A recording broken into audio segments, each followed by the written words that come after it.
안녕하세요. 오늘도 사연살롱을 찾아주셔서 감사합니다. 30대 여자입니다.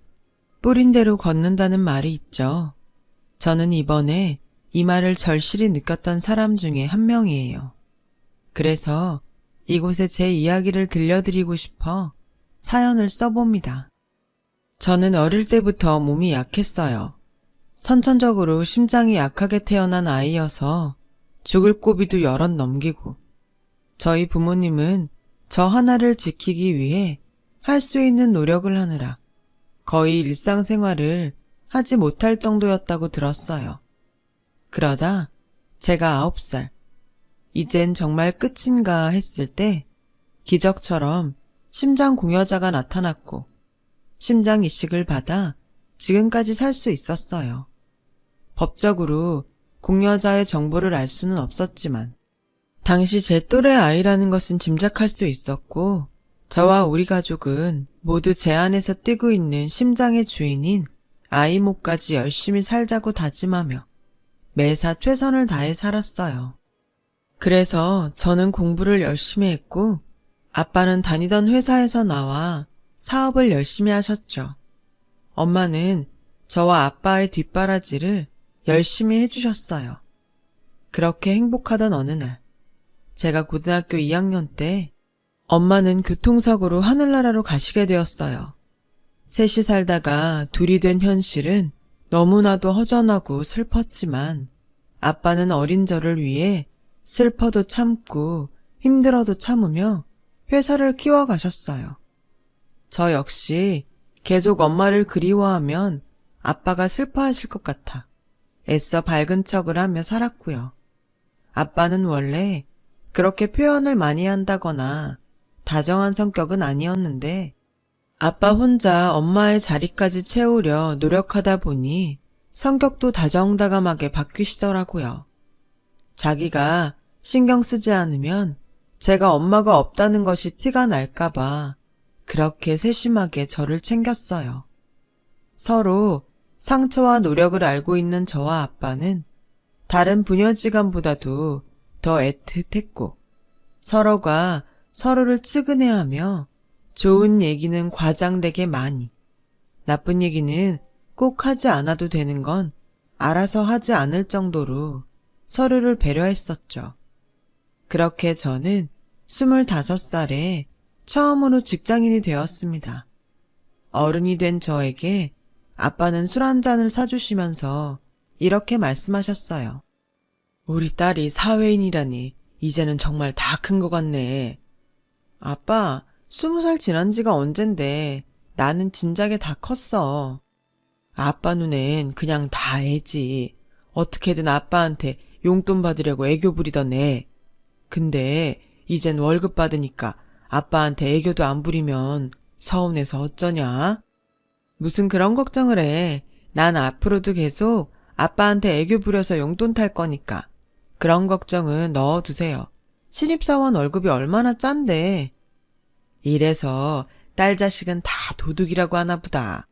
너 그러다 금방 시집 간다고 남자 데리고 오는 거 아니지? 아빠는 너 시집 안 가면 좋겠다. 무슨 아빠가 그래. 다른 아빠들은 딸이 얼른 좋은 남자 만나서 시집 갔으면 좋겠다고 한다던데. 누가 그래? 이렇게 공들여서 키워놨는데 어떻게 딴 놈한테 줘? 난 싫어. 그런데요.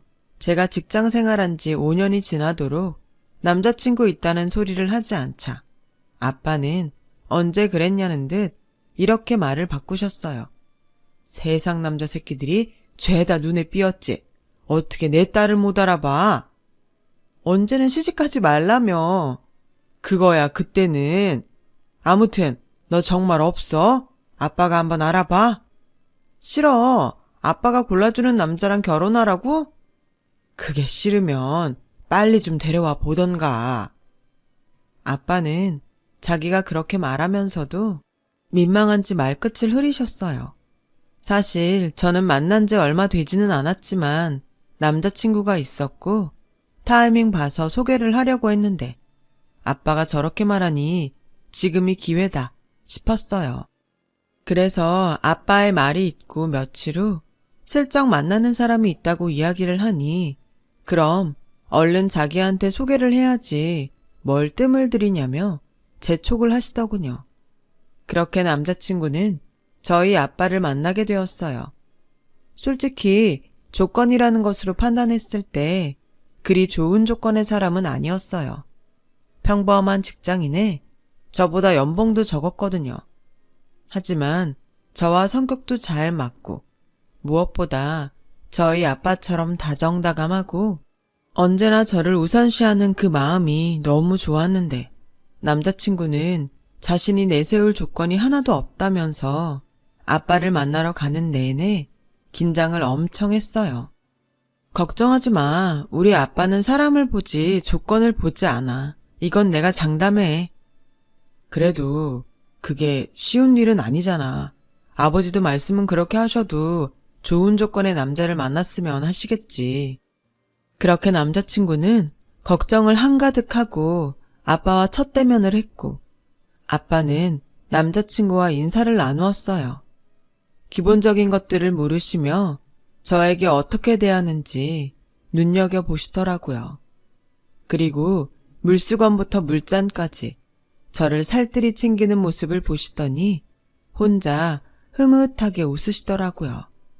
합격이었어요.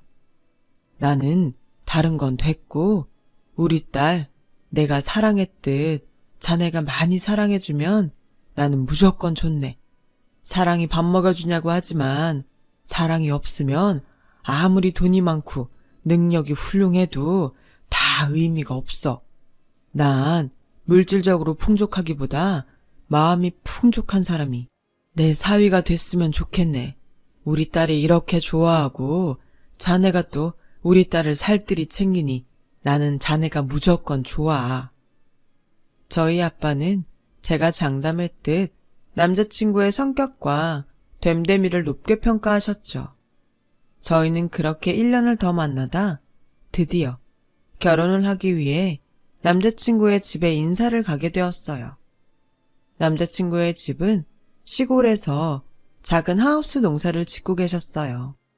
그 규모가 그리 크지 않아 형편이 그리 좋지 않다는 건 미리 알고 있었는데 남자친구가 저와 결혼을 하려 한다고 말씀드리자 예비 시부모님의 얼굴빛이 그리 좋지 않으셨어요.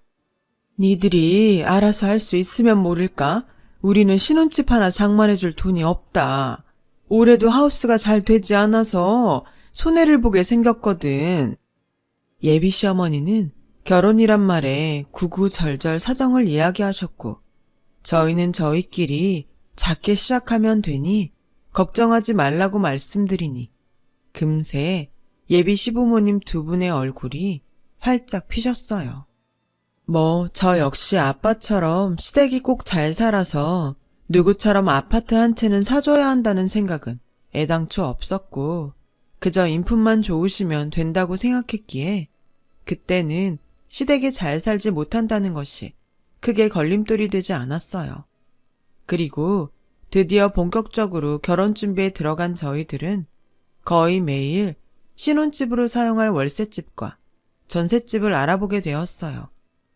월세는 보증금에 비해 높은 월세가 부담이고 전셋집은 집이 거의 나오지 않거나 보증금이 너무 세서 엄두가 나지 않아 슬슬 걱정이 되고 있던 찰나 우리가 집 때문에 속을 끓이고 있다는 것을 알고 계셨던 아빠가 신혼집을 해주셨어요.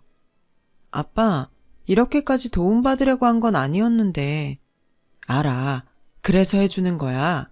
힘들면 아빠한테 손 벌릴 법도 한데 니들이 어떻게든 하려고 하는 모습이 기특해서 내가 해주고 싶어서 해주는 거니까 걱정하지 말고 들어가 살아. 장인어른 감사합니다. 제가 두고두고 이 은혜 보답하며 살겠습니다. 보답은 됐고 내 딸한테 두고두고 잘해. 나한테 보답한다고 생각하고 자네 내 딸 눈에 눈물 나게 하면 나 가만 안 있어. 당연하죠. 저 평생 성희한테 잘하고 살 겁니다. 그건 걱정하지 않으셔도 됩니다. 저희는 그렇게 아빠의 도움으로 신혼치고는 꽤 괜찮은 아파트에서 신혼을 시작할 수 있었어요. 아내 살림살이도 아빠가 혼수는 여자가 하는 거니 이왕 해주시는 거 다 해주시고 싶다고 하셔서 가구며 가전제품도 가장 좋은 걸로만 했고요. 시작이 이렇다 보니 이젠 남편이 된 남자친구는 자기는 한 번도 이렇게 살아본 적이 없었는데 저와 결혼하고 너무 분에 넘치는 생활을 한다며 고마워했어요. 아빠의 바람대로 남편은 고마운 만큼 저를 끔찍하게 사랑해 주어서 너무 행복했어요. 그리고 언제까지 이 행복이 계속될 거라고 믿어 의심치 않았는데 그렇게 1년 후 저희 아빠가 가난 말기라는 소식을 듣게 되었어요. 저는 믿을 수 없는 사실에 매일 절망하고 눈물을 흘리며 아빠가 아프다는 사실을 믿지 않으려고 했어요. 하지만 제가 그러면 그럴수록 아빠는 더 저를 걱정하셨고 남편 또한 제가 계속 현실을 직시하지 않으면 이 아까운 시간도 모두 다 허망하게 흘러간다며 최대한 아빠와 함께 있자고 했어요. 아빠, 간이식 같은 것도 있잖아. 내가 할게. 아빠만 살 수 있다면 난 심장이라도 떼줄 수 있어. 땡! 그런 무서운 소리 하는 거 아니야? 그 심장이 어떤 심장인데 아빠는 우리 귀한 딸 몸에 손 하나 안 댈 거야. 그럼 저라도 드리겠습니다, 장인어른. 내 딸이 귀하면 자네도 귀하지. 나는 이제 미련이 없네. 솔직히 해볼 수 있는 건 다 했어. 근데 아니라고 하니 이젠 받아들일 수밖에. 이제 성희한테는 자네가 있으니 난 하늘의 집사람 옆으로 가고 싶네. 아빠, 그런 말 하지 마. 내가 아빠 없이 어떻게 살아. 성희야, 우리 이런 우울한 얘기는 그만하자. 나중에 후회하지 않도록 아빠는 우리 딸이랑 사위랑 즐겁게만 있고 싶어. 저희 아빠는 그렇게 계속 괜찮다고, 오히려 이젠 편하다고만 말씀하셨는데 저는 그 모습이 더 슬퍼서 집에 오면 남편의 품에 안겨 꺼이꺼이 울기만 했어요. 그 와중에 제가 남편에게 또 고마운 것이 있었는데요. 아빠가 병원에 입원하면서 아빠의 회사가 위기를 여럿맞이하게 됐고 또 아빠의 건강이 좋지 않다는 소문이 업계에 돌면서 경영난을 겪게 되었거든요. 남편이 다니던 직장도 그만두고 아빠의 회사에 들어가 맨땅에 헤딩하듯 일일이 부딪히며 위기를 하나하나 해결해 나가 아빠의 걱정을 덜어드렸다는 사실이었어요. 딸인 저도 할 수 없는 일이기에 저 역시 아빠 못지않게 남편에게 고마움을 느끼게 됐어요. 역시 내가 사람을 아주 잘 봤다는 생각과 동시에 남편이 있어 든든하다는 생각도 들었죠. 그렇게 6개월 후, 호전까지는 아니어도 그럭저럭 버텨나가던 아빠의 병세는 급격히 나빠지기 시작하셨어요. 얼굴이 까맣게 변하고 복수가 차기 시작하며 저는 원하지 않았지만 아빠와 이별을 준비해야 했어요. 그리고 어느 날 엄마가 너무 보고 싶다고 말씀하시던 저녁, 아빠는 저와 남편에게 영원한 안녕을 고하셨어요. 아주 편안한 얼굴로요. 저는 그동안 마음의 준비도 하고 나름 무너지지 않으려 대비를 했지만 아빠의 마지막을 맞이하는 순간은 그런 것들이 모두 무의미하게 무너져 버렸죠. 급기야 기절해버렸는데요. 그렇게 깨어나면 또다시 울고 다시 기절하며 아빠의 장례식을 겨우 치러야 했어요. 그 후로 며칠 후 아빠의 변호사라는 사람에게 연락이 왔고 아빠의 유언장에 아빠의 회사를 저희 남편에게 물려주고 아빠의 재산은 저에게 물려준다는 내용이 있다는 사실을 알게 되었어요. 아무래도 당신이 병원에 있는 동안 남편이 회사 운영에 애를 쓴 것이 회사를 물려주자고 생각하시게 된 경위 같았어요. 어차피 저에게는 물려줘봤자 제가 직접 참여하며 경영할 순 없으니 남편에게 힘을 실어주자고 생각하신 것 같다고 변호사님은 유언장 작성 시 들었던 설명을 저희 부부에게 해주셨어요. 하지만 그때 당시는 회사고 재산이고 귀에 들리지 않았고 그저 이젠 더 이상 아빠가 이 세상에 없다는 것만 떠올라 눈물만 나왔어요. 그러면서 아빠가 그렇게 생각하셨으면 저는 무조건 따르겠다고 생각했습니다. 그렇게 제 남편은 저희 아빠의 회사에 대표가 되었어요. 그런데 아이러니하게도 남편은 회사 대표가 되어 매일 하루가 멀다 하고 바쁘게 지내게 되었어요. 남편까지 제 옆에 있기가 어려우니 급기야 우울증까지 걸려서 정상적인 생활이 불가능하게 되어버렸고요. 그래서 한 번은 제가 너무 힘드니 남편에게 회사에 가지 말고 제 곁에 있어달라고 부탁을 하자 남편은 몹시 짜증난다는 얼굴로 저에게 날선 소리를 했어요. 내가 요즘 얼마나 바쁜지 알아? 나에게 하루는 누군가한테 한 달 같은 시간이야. 근데 이렇게 고생하는 나한테 자기 곁에 있으라고? 내가 당신 이해해서 아무 말 안 했는데 당신 이 정도면 오바야. 제발 정신 좀 차려. 다른 집 와이프는 남편이 대표면 내조하느라 정신없다는데 당신은 지금 내 앞길을 막을 셈이야? 그렇게 자기 말만 하고 남편이 현관문을 나서는데 그 순간 그 자체가 너무 충격이었는지 정신이 번쩍 들었어요. 그 회사가 누구 거였는데 저 사람이 저에게 자기 앞을 막을 거냐고 화를 내다니 저는 어이가 없었어요.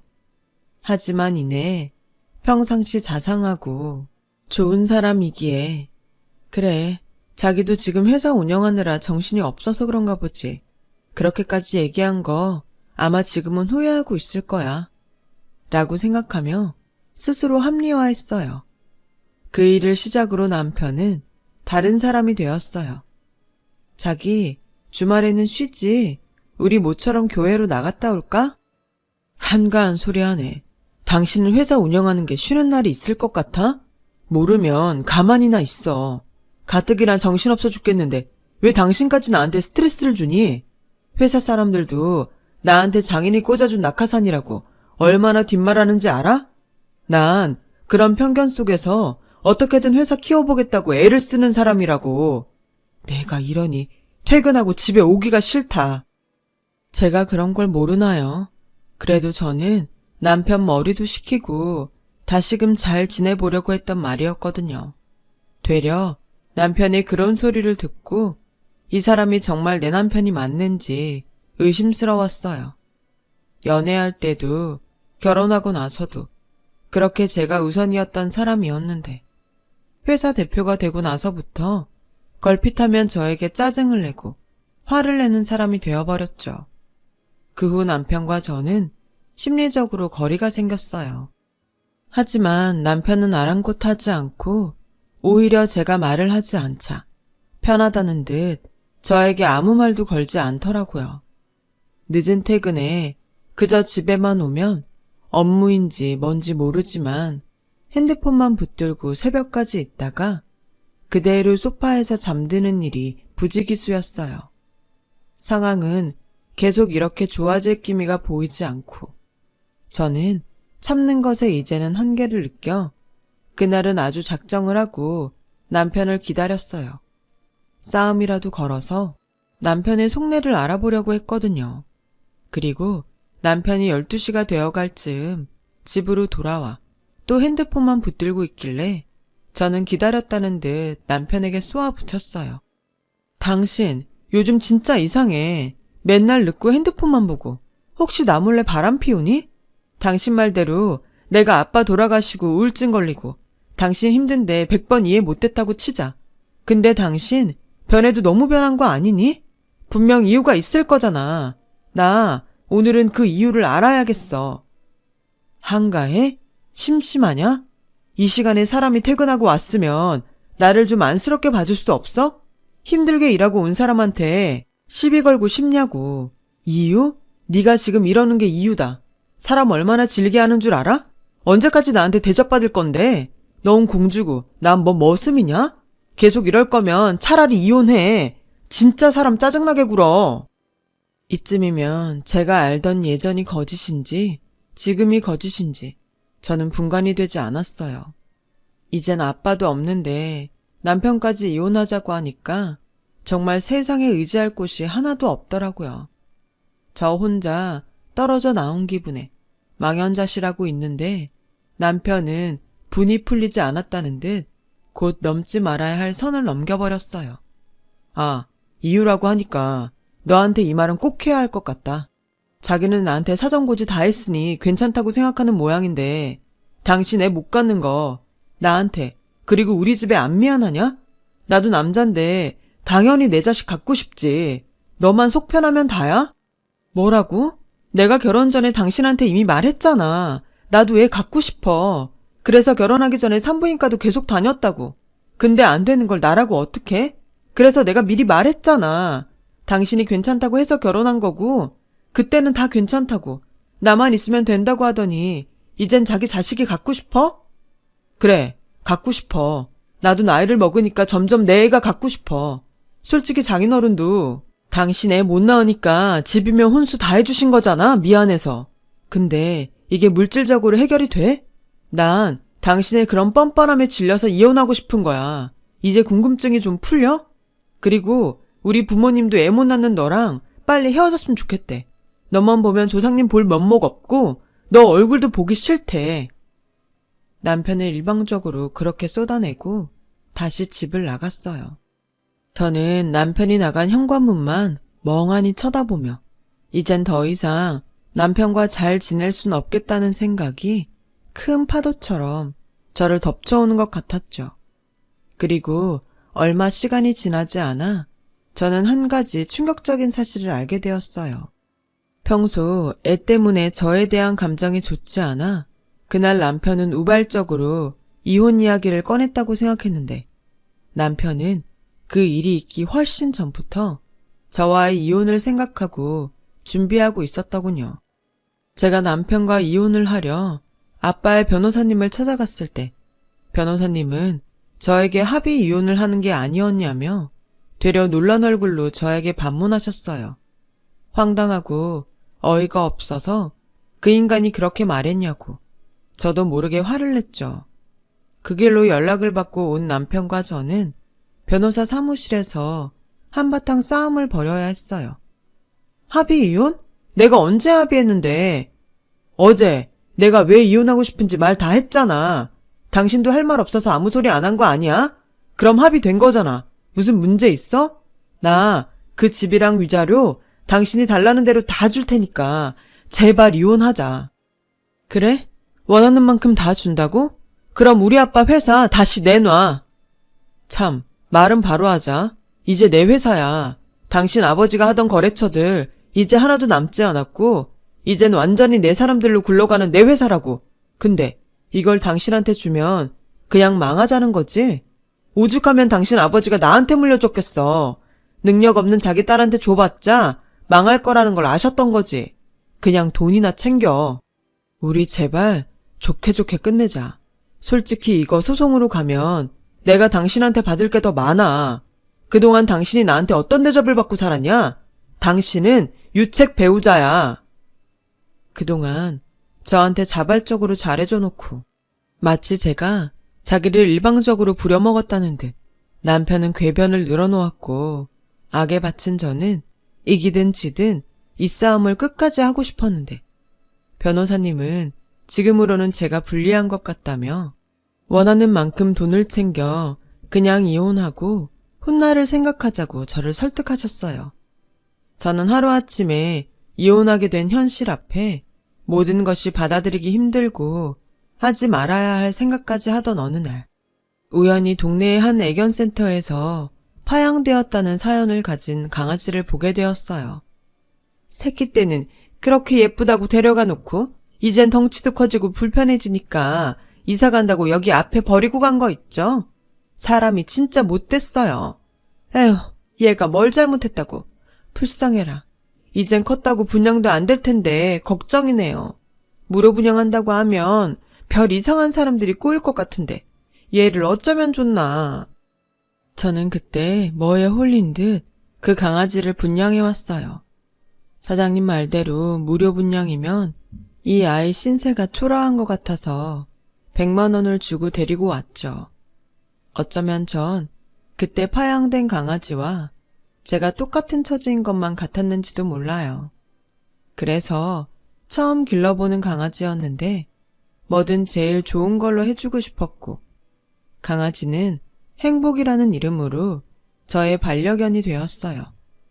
행복이는 버림받았던 자신을 제가 데리고 와서 사랑을 줬다는 것을 알기라도 하듯 항상 제 옆에 살을 붙이고 체온을 나눠줬고, 그 덕분에 마음의 치유가 많이 되었습니다. 인생 뭐 있나? 괜히 쓸데없는 에너지 버리지 말고 아닌 건 잊고 앞으로를 위해 살자는 결심을 하게 되었어요. 그래서 저는 남편에게 10억이라는 돈을 합의 이혼 조건으로 받았고, 그 후 제 앞날을 위해 공부하고 자격증도 따며 반려견 행복이와 오로지 행복하기 위해 노력하고 살고 있었어요. 그렇게 5년이 넘어가는 어느 날, 정말 신기한 일을 겪게 되었는데요. 애견센터에서 갑자기 연락이 와서 급히 행복이를 데리고 센터로 갔는데, 행복이와 꼭 닮은, 하지만 많이 노쇠해 보이는 강아지가 저희를 기다리고 있었어요. 이름이 행복이라고? 내가 너 파양됐다는 소식을 듣고 얼마나 놀랐는지 몰라. 근데 지금 보니까 오히려 다행이네. 좋은 주인을 만나서 정말 잘 됐다. 행복이의 할머니견이라는 강아지를 데리고 온 그 할머니는 저를 보며 고맙다고 제 손까지 잡아주더라고요. 어쩐 일인지 행복이 할머니라는 강아지는 처음 보는 저에게 다가와 자기 몸을 비비며 친근함을 표시했어요. 너도 고맙지? 얘가 지 손녀를 아가씨가 잘 키워줘서 고마운가 봐요. 저런 행동 우리 손녀하고 오랜만에 보네요. 손녀분이 어디 다른 데 가셨어요? 네, 9살 때 하늘나라로 갔죠. 이 강아지가 지금은 늙고 힘이 없지만 그때 우리 손녀가 이 애를 아주 예뻐했어요. 나한테는 얘가 우리 손녀인데 얘도 늙고 저도 늙고 시간이 많이 흘렀네요. 아, 손녀분은 아주 좋은 곳으로 갔을 거예요.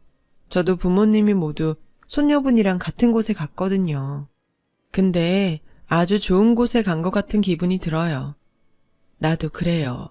마지막까지 새로운 생명을 주고 갔으니 어딘가에서 살고 있다는 기분도 들어요. 우리 손녀는 가고 없지만 우리 손녀의 심장은 어딘가에서 뛰고 있을 거거든요. 처음엔 반대했는데 지금은 아주 잘한 것 같아요. 네? 손녀분이 혹시 심장을 기증하셨나요? 그 후 저는 할머니에게 더는 묻지 않았어요. 어쩌면 그 심장이 제 안에서 뛰고 있을지도 모른다는 생각은 들었지만 그 이상은 서로 모르는 것이 낫겠다는 생각이 들었어요. 하지만 제 몸에 부비는 노견 아이를 보며 심장이 쿵 하고 내려앉는 기분이 드는 것이 서로가 서로를 알아본 것이 아닌가 하는 생각이 들었죠. 저는 그 뒤 행복이를 더욱 저에게 온 운명의 아이라 여기며 끝까지 함께하겠다고 다짐을 했어요. 그리고 마침내 작지만 제 사업을 시작했어요. 말이 사업이지 사회사업을 하는 거라. 이익보단 공익이 더 많은 회사였는데 저 역시 누군가의 희생으로 여기까지 왔으니 앞으로의 삶은 제가 누군가의 행복을 위해서 살면 좋겠다고 생각했고, 다행히 아빠에게 받은 그리고 전남편에게 받은 돈이 있으니 거침없이 사업을 전개해 갔어요. 누군가는 뭐 때문에 자기 돈까지 써가며 그런 사업을 하냐고 묻기도 했지만 누군가를 돕기 위한 일을 한다는 건 생각보다 얻는 것이 많다는 것을 어떤 사람들은 알지 못할 거예요. 그런데 이런 와중에 저에겐 뜻밖의 일이 또 벌어졌는데요. 그날은 모처럼 꿀같은 휴가를 맞아 행복이와 한참 늘어지게 자고 있었어요. 모르는 번호로 전화 한 통이 걸려왔고 워낙 사업 때문에 전화 오는 일이 많아 무심코 전화를 받으니 다신 듣고 싶지 않았던 사람의 목소리가 제 온 정신을 깨웠어요. 나야, 잘 지내? 내 번호 어떻게 알았어? 그리고 나한테 그런 말 하지 마. 소름 끼치니까. 미안해. 내가 하나부터 10까지, 아니 100까지 다 잘못했어. 그때는 내가 제정신이 아니었어. 그래, 그때 당신 정말 제정신이 아니더라. 해도 될 일인지 하면 안 되는 일인지도 모르는 당신 보고 난 진작부터 알았어. 나 할 말이 아주 많아. 나도 당했어. 속았다고. 그래서 정신이 번쩍 났는데 당신밖에는 아무 생각이 안 나더라. 우리 얼굴 보고 얘기하면 안 될까? 안 돼. 난 당신 얼굴 앞으로 살면서 다시는 보고 싶지 않아. 당신한테 일어나는 일 나는 하나도 궁금하지 않고 어떤 말도 듣고 싶지 않아. 끊을게. 그럼 진짜 미안한데 내가 이혼할 때 당신한테 준 10억 돌려줘. 지금 사업이 많이 어려워. 당신 아버지가 일군 회사잖아. 이대로 망하면 당신도 마음 아프지 않아? 당신이 그 10억을 주면 당장 급한 불은 끌 수 있어. 그러니까 그 돈 당장 돌려줘. 돌려달라고? 정말 어이없다. 당신 말대로 그 회사는 우리 아빠 회사야. 망하게 두진 않을 테니까 기다려. 저는 전화를 끊고 그 길로 변호사님을 다시 찾아갔어요. 아빠의 회사가 망하게 둘 순 없으니까요. 그래서 제가 직접 아빠의 회사를 인수하고 싶다고 했고 그 사이 변호사님은 남편이 저와 이혼 후 재혼한 사업 파트너이자 여자한테 사기를 된통당해 회사 자금에 손을 댔다는 사실을 알았다며 그 인간을 회사에서 몰아낼 수 있다고 하셨어요. 저는 얼마의 시간이든 돈이든 상관없으니 그 인간에게서 아빠의 회사를 되찾아올 방법을 찾아달라고 했습니다. 드디어 저는 다신 보기 싫지만 그 인간을 대표직에서 몰아내려 일부러 회사의 부도위기까지 기다렸다가 그 인간을 횡령 비롯한 비리로 대표직을 해임시키고 아빠의 옛 동료들을 다시 모셔 이대로 물러날 수 없다고 악을 쓰는 그 인간 앞에 모습을 나타냈어요. 당신 일부러 나 엿먹이라고 작당한 거지? 작당? 자기가 자기 발로 회사 돈에 손대고 거짓 계약에 페이퍼 컴퍼니까지 하지 말라는 짓만 골라서 해놨으면서 지금 나한테 그게 할 소리야? 당신이 전에 나한테 말했지? 우리 아빠 회사 이대로 망하게 할 거냐고. 아니, 그럴 수 없어서 이렇게 나선 거야. 당신이 사업을 해? 지나가는 개가 웃겠다. 그러지 말고 우리 현실적으로 생각하자. 당신은 돈이 있고 난 경험이 있잖아. 우리 다시 재결합하자. 나 반성 많이 했어. 아니, 넌 정신을 덜 차렸어. 그런 소리 네 새 와이프한테 가서 해. 모르긴 몰라도 너보다 내가 사업은 한 수 위일걸? 돈을 번다는 의미가 뭔지도 모르고 사업을 한다는 의미가 뭔지도 모르는 너딴 새끼한테 더 이상 그 자리를 주진 않을 거야. 당장 꺼져. 밖에 경찰들이 너 마중 왔더라. 잘 가. 야, 김성희, 너 내가 준 10억 당장 내놔. 가져갈 수 있으면 가져가봐. 우리 아빠가 너 같은 놈한테 준 회사를 내가 가지고 올 수 없었듯. 너도 네가 준 돈 나한테서 가져갈 수 없어. 사람도 돈도 지 것도 제대로 못 지키는 게. 저기요, 외부인 좀 밖으로 내보내 주시겠어요? 제가 임원분들에게 드릴 말씀이 있거든요. 그 길로 그 인간은 당신이 직원이라고 뽑아놓은 자들에게 끌려서 회사 밖 경찰에게 인계됐어요. 듣자 하니 그 인간은 재혼했던 여자에게 개인 신용대출까지 최대 한도까지 땡겨져 변호사도 선임하지 못할 정도로 빈털털이라고 하던데 이쯤 되니 뿌린 대로 걷는다는 옛말이 맞다는 생각까지 들었어요. 저는 그 후 회사를 아빠가 가장 믿고 신임한 전 이사이자 아빠의 친구분에게 회사 운영을 부탁드렸어요. 대신 회사 내 중요 회의나 긴밀히 따져봐야 하는 자리엔 꼭 참석하면서 아빠의 뒤를 이어가기로 했어요.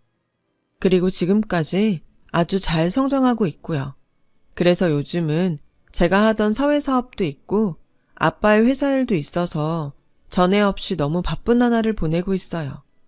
그 때문에 행복이가 저만 보면 떨어지지 않으려고 해서 내심 미안한 마음이 들었고 요즘은 정말 중요한 자리가 아니면 행복이를 데리고 출근하기도 해요. 힘들었던 제 곁을 따뜻하게 지켜준 녀석을 슬프게 하고 싶지 않았거든요. 저보다 행복이가 가는 곳마다 인기가 많아져서 제가 행복이를 데리고 다니는 건지 행복이가 저를 데리고 다니는 건지 헷갈릴 정도였어요. 행복이와 산책을 하던 어느 날, 행복이로 인해 인연이 된 멋진 남자와 결혼해서 얼마 전엔 예쁜 딸도 낳았답니다. 그거 아세요? 동물도 사람처럼 웃는 얼굴이 있다는 걸. 행복이의 웃는 얼굴을 보며 저도 덩달아 행복한 날을 살아가고 있답니다. 언젠가 하늘의 아빠와 엄마가 제가 궁금해 꿈속에 나타난다면 정말 자신있게 말할 수 있을 것 같아요. 저는 너무 행복하다고요. 용기도 막 나는 게 앞으로 어떤 일이 있어도 저는 모두 이겨낼 수 있을 것 같아요. 저희 가족 그리고 반려견 행복이와 함께요. 지금까지 저의 이야기를 들어주셔서 고맙습니다. 앞으로 용기 잃지 않고 좋은 일 많이 하며 더 많이 행복해질게요.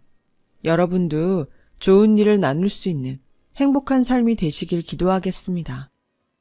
여러분, 사연 댓글에 응원과 현명한 조언 부탁드려요. 좋아요와 구독은 저에게 큰 힘이 됩니다. 오늘도 좋은 일 가득하세요.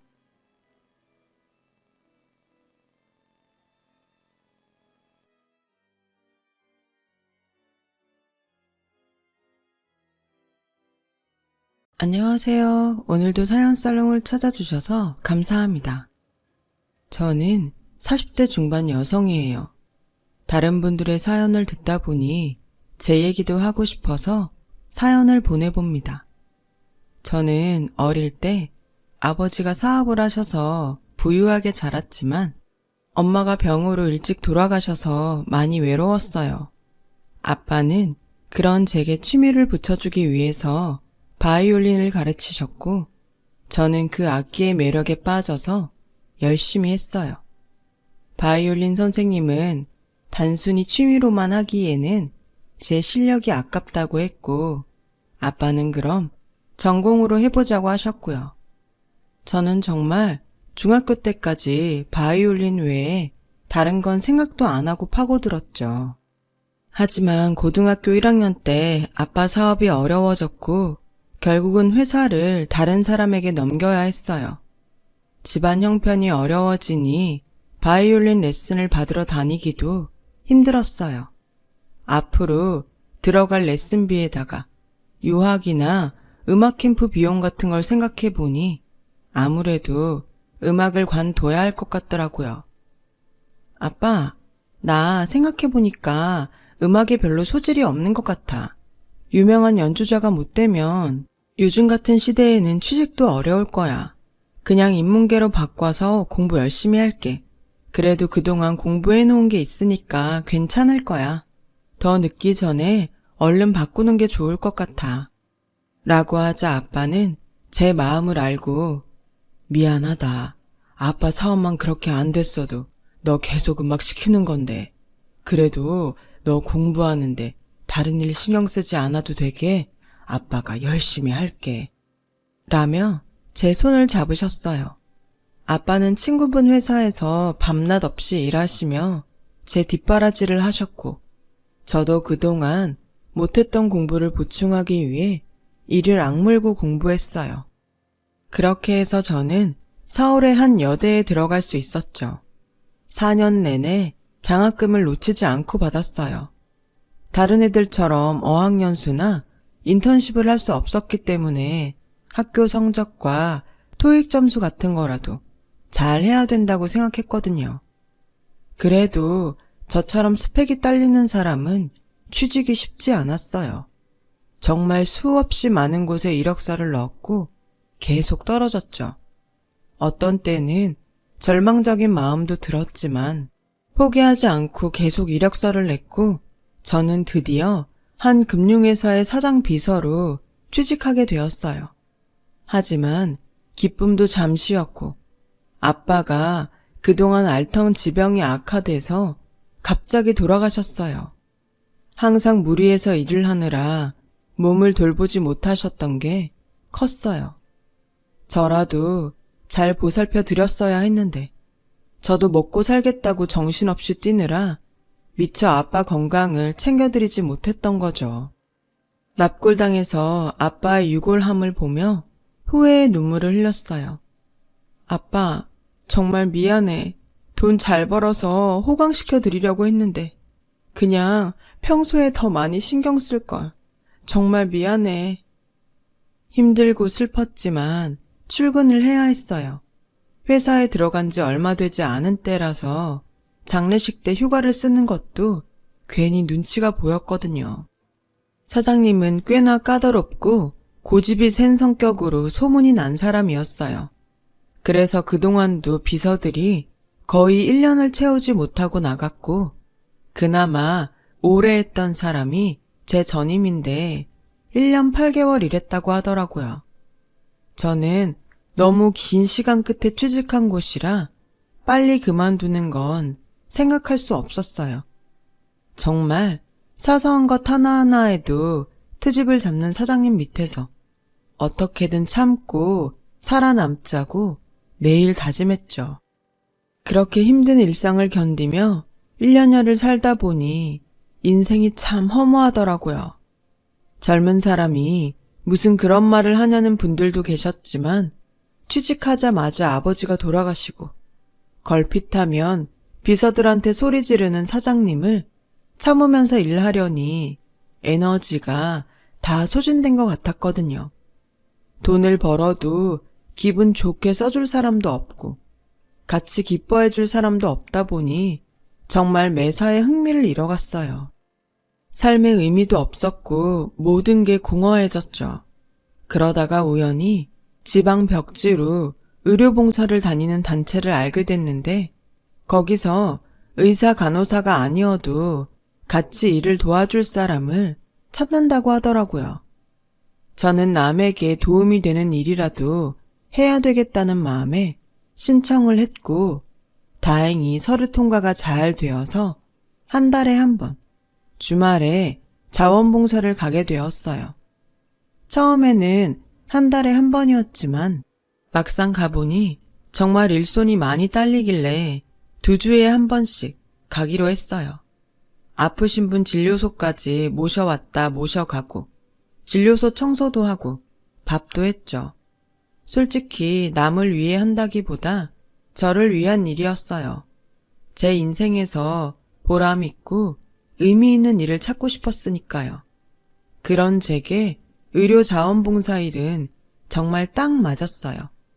저는 차차 다시 활력을 찾았고 회사에서 스트레스도 덜 받게 됐어요. 사장님이 별거 아닌 일에 화를 내도 전보다 상처도 많이 안 받았고요. 자원봉사를 하면 몸은 고되고 주말에 쉬지 못했지만 정말 마음만은 날아갈 것 같았죠. 의미 있는 시간을 보낼 수 있어서 좋았고요. 그렇게 빼먹지 않고 계속 가다 보니 저처럼 잡일을 하는 분들과 친해졌어요. 그중 한 아주머니가 계셨는데 나이는 60대쯤으로 보였어요. 온화하고 따뜻하셔서 다들 좋아했어요. 엄마가 살아계셨으면 그런 모습일 것 같아서 저는 마음이 더 갔어요. 그래서 음료수 하나라도 더 챙겨드리고 쉬는 시간에 다리도 주물러드리고 같이 말동무도 되어드렸어요. 인정 씨는 마음이 참 예뻐서 좋아. 엄마가 아주 자랑스러우시겠어. 엄마는 초등학교 때 돌아가셨어요. 좋게 봐주셔서 감사해요. 아휴, 일 어쩌나? 내가 괜한 말을 했네. 미안해, 인정씨. 괜찮아요. 모르셨는데 그럴 수도 있죠. 이러면서 저와 아주머니는 더 친해졌어요. 저는 회사에서 사장님 때문에 힘든 일이 있으면 아주머니에게 털어놓고 의논할 만큼 서로 신뢰가 쌓였어요. 아주머니도 남편 때문에 속상한 일이 있을 때에는 저한테 얘기하면서 푸셨고요. 그렇게 계속 좋은 관계를 유지해 갔어요. 한 번은 바닷가가 인접한 마을로 의료봉사를 갔는데 도착해서 짐을 풀어보니 반찬거리가 많이 부족하더라고요. 서로 알아서 잘 챙겼을 거라고 생각하고 준비를 안 했던 것 같았어요. 물론 마을 분들이 저희 먹으라고 이것저것 챙겨주시기는 하지만 간식으로 먹을 수 있는 것들이 많아서 반찬은 되지 않을 것 같더라고요.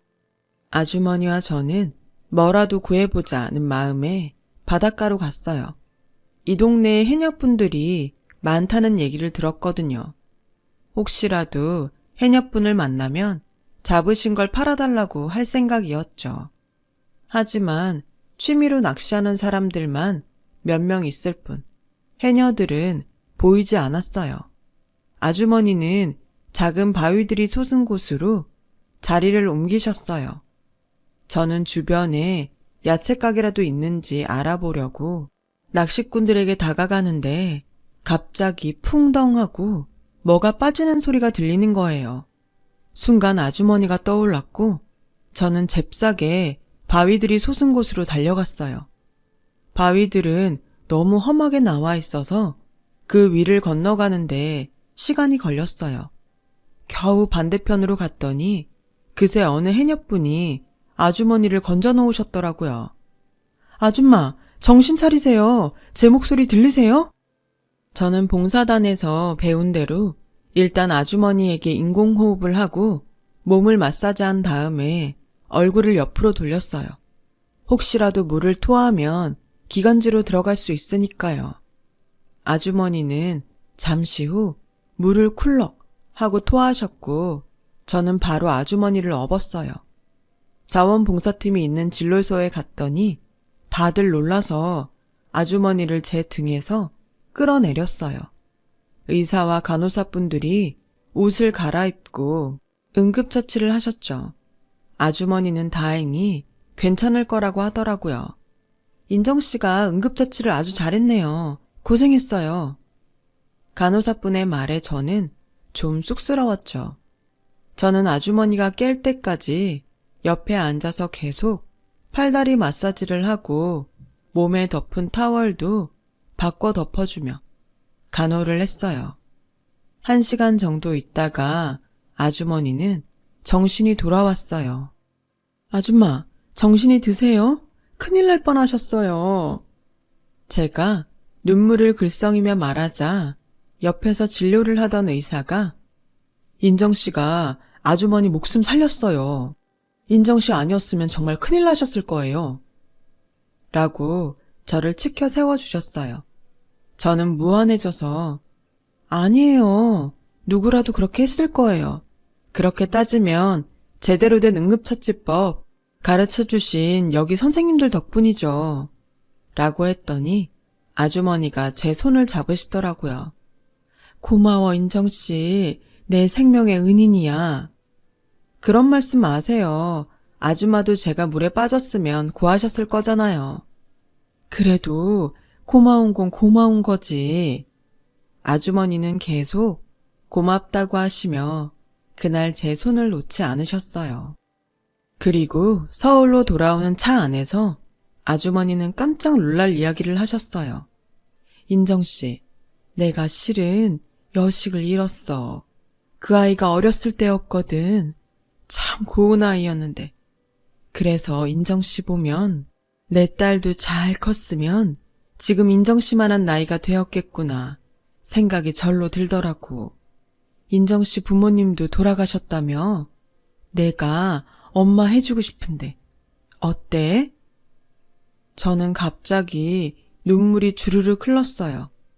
왜 그랬는지 그때는 잘 몰랐는데 혼자밖에 없다고 생각했던 세상에 다시 내 편이 생긴 기분이 들었던 것 같아요. 마음이 막 울컥하면서 말로 할 수 없는 따뜻함이 느껴졌어요. 고마워요, 아줌마. 돌아가신 엄마가 다시 오신 것 같아요. 이렇게 인연이 되어서 나도 정말 고마워. 저는 아주머니와 끌어안고 펑펑 울었어요. 그날은 아주머니가 큰일 날 뻔했지만 정말 행복했던 것 같아요. 저는 집에 와서 오랜만에 아주 푹 잠을 잘 수 있었어요. 그 뒤로 저와 아주머니는 봉사 가는 날이 아니어도 자주 만나게 됐죠. 아주머니는 제가 옷을 살 때 골라주시기도 하고 정말 엄마처럼 쇼핑이 끝나면 간식을 사주시곤 했어요. 저도 아주머니가 쇼핑하는 것도 같이 골랐고요. 아주머니는 사치하는 분은 아닌데 생각보다 경제적으로 여유가 있으신 것 같았죠. 그래도 저는 먼저 뭘 사달라거나 한 적은 없었어요. 엄마와 딸처럼 지낸다고 해도 남이라는 건 변함없는 사실이었고, 제가 먼저 뭘 사달라고 할 만큼 뻔뻔하지도 못했거든요. 가끔 가다 아주머니가 제게 화장품이나 액세서리를 사주시면서 인정아, 나한테 뭐 좀 사달라고 해봐. 나 그 정도 돈은 있어. 하셨고, 저는 웃으면서 이렇게 알아서 다 사주시잖아요. 이것만도 너무 좋아요. 넌 정말 욕심이 없는 것 같아. 그래서 뭘 더 해주고 싶어. 라며 절 예뻐해 주셨어요. 회사에서는 훨씬 스트레스를 덜 받게 됐어요. 심리적으로 누군가 내 뒤에 있다고 생각하니 마음이 든든해져서 그런 것 같아요. 사장님은 변함없이 깐깐하게 굴고 성질도 막 부리셨지만 정말 잘 넘기게 됐고, 저는 2년을 채우며 가장 오래 일한 비서가 됐어요. 사장님은 그때부터 저한테 좀 달라지셨어요. 중요한 일은 제게 맡기셨고 주요 미팅에도 데리고 가셨죠. 다른 비서들은 사장님 밑에서 일하기 싫다고 매일 불평을 하면서도 굵직한 일을 하는 저를 은근히 시샘하며 뒷말을 하더라고요. 저는 그럴 때마다 더 당당하게 굴었어요. 뒤에서 욕하지 말고 사장님 싫은 소리 다 들으면서 2년 넘겨봐요. 그럼 그때 기회가 주어질 테니까. 그러자 오히려 조금씩 불평이 줄어들더라고요. 그렇게 사장님과 더 가까운 데에서 일을 하다 보니 자주 마주치는 분들도 생기게 됐어요. 그 중에 한 분이 저한테 자주 말을 거셨어요. 저도 곧잘 먼저 인사를 했고요. 그 사람도 저한테 호감이 있었고 저도 그랬죠. 그러다 보니 서로 한 번이라도 더 말을 하려고 했고 자연스럽게 사귀는 단계로 가게 됐어요. 남자는 젊은 나이에 하청업체를 운영할 정도로 재력 있고 능력 있었어요. 그래서 저와는 잠깐 사귀다가 말 거라고 생각했죠. 왜냐하면 제 처지와는 너무 차이가 났으니까요. 하지만 남자는 그런 걸 따지는 사람이 아니었어요. 내가 집안 돈 보고 그랬으면 벌써 다른 사람 만나서 결혼까지 했을 거야. 나는 진짜 내 마음에 드는 사람을 만나고 싶었어. 라며 진심으로 다가오더군요. 저는 그런 남자의 마음에 감동했고 1년 정도 연애 끝에 결혼을 하기로 마음먹었어요. 하지만 그 얘기를 전해 들은 남자 집안에서는 모두가 반대를 했다고 해요. 특히 남자 어머니 반대가 엄청났죠. 하루는 회사에 찾아오셔서 사무실에서 대놓고 네가 우리 준우한테 꼬리치느냐? 일개 비서 주제에 감히 우리 집안에 시집올 생각을 해? 너도 진짜 대단하구나. 라며 모욕을 주셨어요. 저는 너무 창피하고 자존심이 상했지만 꾹 참았어요. 회사에서는 제가 여우라고 소문이 났고 정신적으로 힘들어졌죠. 남자는 자기 엄마와 싸우면서까지 저와 결혼을 하겠다고 했고 저도 그런 남자를 믿고 모험을 해보고 싶었어요. 남자 집으로 인사를 갈 땐 마음을 굳게 먹었죠. 그런데도 다들 저를 냉대하니 결혼을 포기하고 싶어지더라고요. 남자 어머니는 저한테 솔직히 네가 인류대를 나왔니? 번듯한 친정이 있니? 너 고아라며? 그런데 우리가 널 어떻게 반겨? 라며 작심한 듯 말했고 저는 저 고아는 아니었어요. 아버지 돌아가신 지는 얼마 안 됐고요. 그걸 변명이라고 해? 부모가 지금 없으면 고아지. 그게 다 무슨 소용이야? 라고 하자 남자는 그만 좀 해 엄마. 집에 인사하러 온 사람한테 너무하는 거 아니야? 진짜 다들 너무하시는 거 아니에요? 제가 좋아하는 사람인데 어떻게 따뜻한 인사 한마디를 안 해요? 우리 집이 뭐 그리 대단하다고. 우리도 그냥 남의 회사 하청업체잖아요. 우리 위에도 우리보다 더 잘 사는 사람들이 많아요. 제가 그런 집에 가서 이런 소리 들으면 좋으시겠어요? 대기업도 아닌 집안이 뭐 이렇게 거들먹거려요. 그리고 인정씨 엄마나 마찬가지인 분 계시다고요. 아무나 그렇게 엄마 돼주겠다고 하겠어요? 그만큼 인정씨가 괜찮으니까 그러죠. 라고 하자 남자 아버지가 시끄럽다. 이 이상 집안 시끄럽게 하면 정말 결혼 못할 줄 알아. 이 정도 쓴소리도 못 들으면서 결혼할 각오 한 거야. 네 엄마 말 하나도 틀린 거 없어. 라고 하시고는 방으로 들어가 버리셨어요. 저는 정말 자신이 없어졌어요. 준호 씨, 아무래도 우리 아닌 것 같아요. 저도 잘하고 싶은데 준호 씨 부모님 눈에 제가 모자라니 어떻게 해야 될지도 모르겠고요. 사실 저도 내세울 만한 게 없다 보니 자꾸 주눅이 들어요.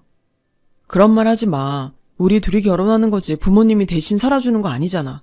결혼해서 우리가 잘 사는 모습 보여주면 부모님도 마음이 풀리실 거야. 나도 더 노력할게. 이런 거에 지지 말자고. 그렇게 꾸역꾸역 결혼 얘기는 계속됐죠. 그리고 얼마 지나지 않아 남자 어머니가 저를 찾아오셨어요. 결혼할 거면 제대로 된 상견례를 하자고 하시더라고요. 네가 고아는 아니라고 했으니까 친척이라도 있을 거 아니야. 정 없으면 그 엄마 해준다는 사람이라도 나오라고 해. 저는 사실 이런 얘기를 아주머니께 하지 않았어요. 할 수가 없었죠.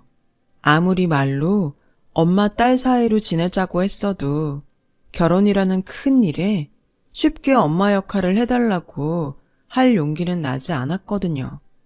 하지만 엄마 쪽 친척들은 엄마가 너무 일찍 돌아가셔서 만나지 않고 산 지 꽤 됐고, 아빠 쪽에서도 상견례에 나올 만한 어른이 없었어요. 저는 정말 많은 고민 끝에 결국 아주머니께 얘기하기로 했어요. 자원봉사를 가는 차 안에서 저는 남자와 그 집에 대해 이야기를 했죠. 상견례 때 어른들을 모시고 나오라는데 제 주변에 마땅한 분이 없어서요. 그래서 정말 염치 없는 부탁인데요. 라고 하자 아주머니는 제 말을 끊고서 갈게, 내가 갈게 하시는 거였어요. 내가 엄마 해준댔잖아. 왜 이런 얘기를 안 했어? 엄마가 상견례에 안 나가면 누가 그런 자리에 나가? 나 막 섭섭하려고 하네? 저는 너무 감동해서 눈물이 흘렀어요. 그래도 제가 남인데 너무 죄송하잖아요. 그동안 해주신 게 얼만데 어떻게 엄마 자리를 채워달라는 말을 하겠어요. 라고 하자 아주머니는 인정아, 나 네 엄마 하겠다는 거 빈말 아니었어. 정말 네 엄마 자리 내가 채워주고 싶다는 뜻이었다고. 그러니까 미안해하지 마. 엄마한테 상견례 얘기하는 거 당연하잖아. 라고 저를 안아주셨어요. 저는 미안함과 고마움에 그동안 받은 서름까지 겹쳐선 아주머니 품에서 엉엉 울고 말았어요. 서울로 와서 아주머니는 저를 데리고 백화점에 가서 상견례 날 제가 입을 옷하고 구두에 핸드백까지 사주셨고 아주머니도 상견례 날 입을 옷을 고르셨어요. 아주머니가 옷을 입고 거울 앞에 서자 직원이 저한테 어머니랑 어디 좋은 데 가시나 봐요? 라고 묻더라고요. 제가 당황해서 얼굴만 붉히며 서 있자 아주머니는 맞아요. 우리 딸 상견례가 있어서 거기 가려고 사는 거예요. 라며 웃으셨어요. 직원은 잘 됐다면서 좋은 시간 보내라며 덕담을 해주더라고요. 옷을 사가지고 나오면서 아주머니는 제 손을 꼭 잡고 흔드시며 우리 누가 봐도 모녀 사이야. 그러니까 인정이 너 나한테 엄마라고 불러봐. 라고 하시는 거였어요. 저는 쑥스러워서 한동안 주저주저 하다가 겨우 엄마 고마워 라고 했고 아주머니는 너무 좋다며 환하게 웃으셨어요. 그렇게 시간이 지났고 상견례 날이 되었어요. 아주머니는 집에 일이 있다며 약속 장소에서 만나자고 하셨어요. 저는 상견례장에 제일 먼저 도착해서 앉아 있었어요. 오늘은 또 어떤 반응들을 보일지 긴장이 돼서 마음을 가다듬고 있었죠. 조금 있으니까 남자가 왔고 그 뒤로 남자 부모님이 오셨어요.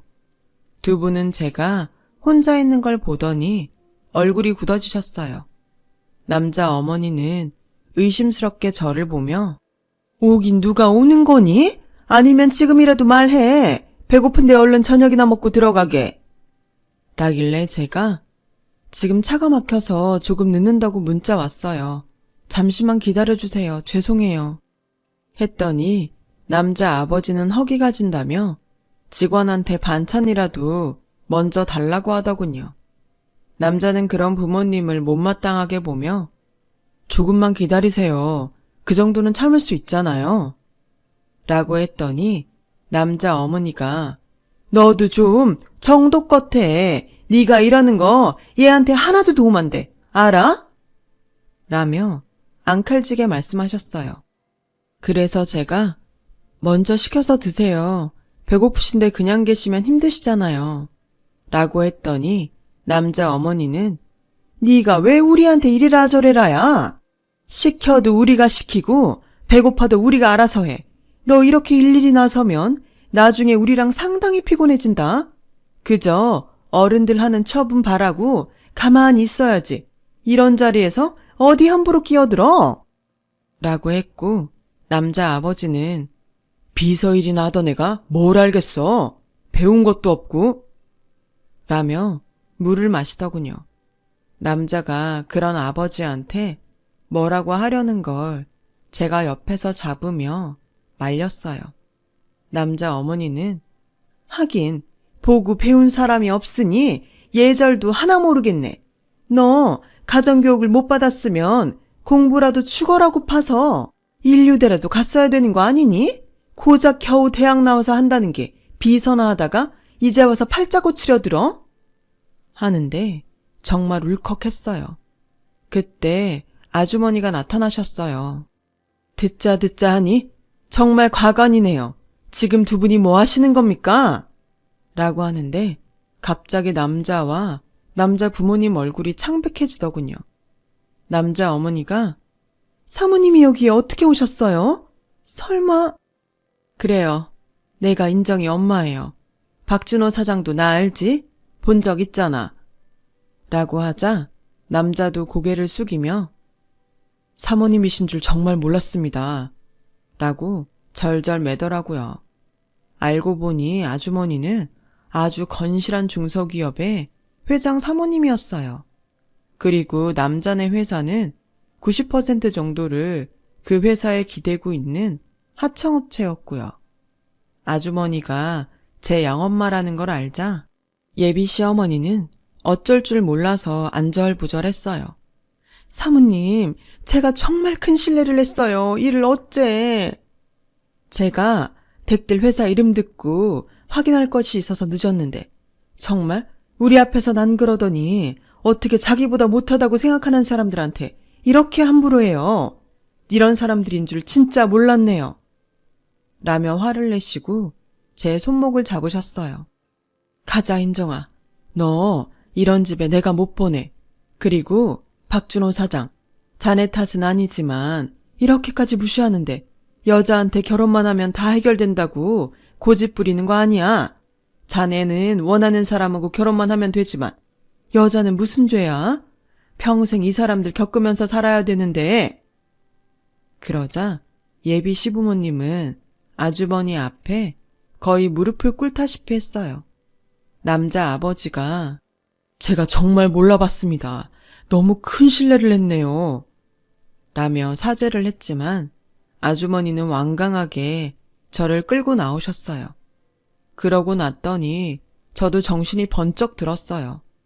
왜 그렇게 그 남자와 결혼을 하려고 했는지, 사랑하니까 살다 보면 나아질 거라고 믿은 게 너무 어리석었던 것 같더라고요. 남자는 몇 번이고 저를 찾아와서 잘해보자고 했지만 그 집 식구들의 두 얼굴을 본 저는 더는 그러고 싶지 않았어요. 결국 그 남자와는 헤어졌고 아주머니 소개로 좋은 남자를 만났어요.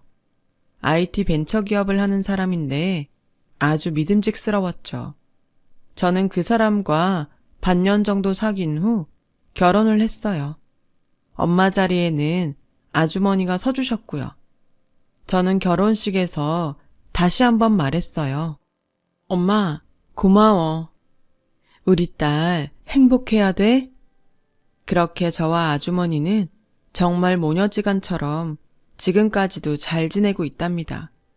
제가 이렇게 행복해도 되는 걸까 싶습니다. 항상 친정엄마 같은 아주머니께 감사하며 살고 있어요. 이렇게 글을 쓰고 보니 오늘따라 엄마 아빠 생각이 많이 나네요.